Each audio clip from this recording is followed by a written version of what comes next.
জনশক্তি পার্টির পক্ষ থেকে আমি ওনাদেরকে ধন্যবাদ জানাই, কৃতজ্ঞতা জানাই যে এরকম একটা সুদূর প্রসারে নিয়ে তারা ঢাকায় এসেছেন। বন্ধুগণ, আজকে কেন এই যে আপনি দেখেন এখানে তারা লিখেছে, এই জিনিসগুলো আমাদের নজরেও ছিল না। আমরা মাসে বিল আসে, বিল দিয়ে আরামে ঘুমাচ্ছি, ফ্যানের বাতাস খাচ্ছি, এসির ঠান্ডা বাতাস খাচ্ছি।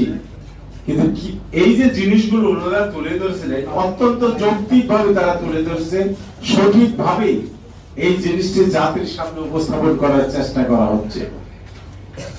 আমি আপনাকে বলবো যে এই জিনিসটা কেন হয়েছে, এই দাবি দেওয়া গুলো নিয়ে।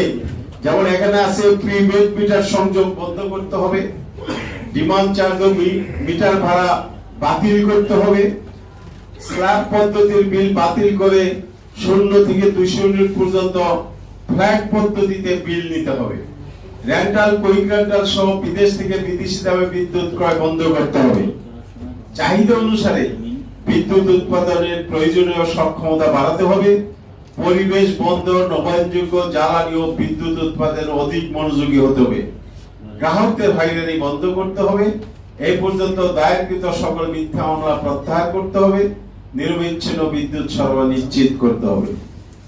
বন্ধুগণ, এই যে দাবিগুলো, এই দাবিগুলো কেন আসছে, কেন আমরা আজকে এখানে এই আলোচনার টেবিলে বসেছি, আমরা সরকারের কাছে এই দাবি দাওয়াগুলো তুলে ধরছি, সেটা আমাদেরকে একটু পিছনের দিকে যেতে হবে।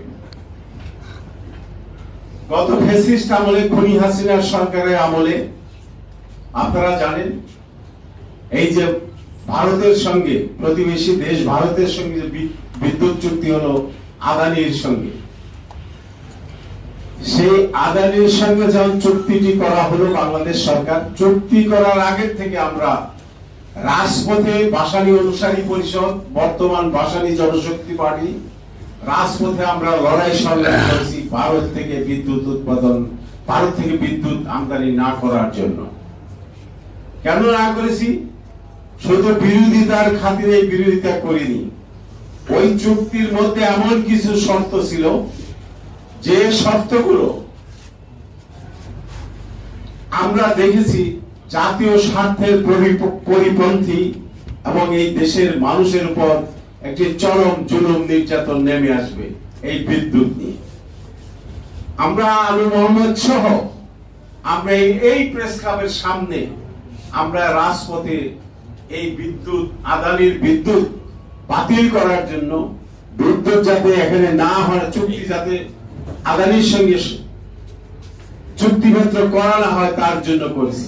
এখানে একটি জিনিস সবচেয়ে বড় উল্লেখ করতে হবে, এই বর্তমান অন্তর্বর্তীকালীন সরকার ক্ষমতায় আসার পর ঠিক 3 মাসের মাথায় আদানি এবং ভারত সরকারের পক্ষ থেকে একটি চরমপত্র দেওয়া হলো যে তোমরা যদি আমাদের এই যে স্টোরেজ চার্জ বিদ্যুৎ ব্যবহার না করলো, সবচেয়ে বড় দিক ছিল ভারত থেকে বিদ্যুৎ আমদানি করবে কিন্তু স্টোরেজ চার্জটা আমাদেরকে দিতে হবে, আমরা যদি বিদ্যুৎ ব্যবহার না করি সেটা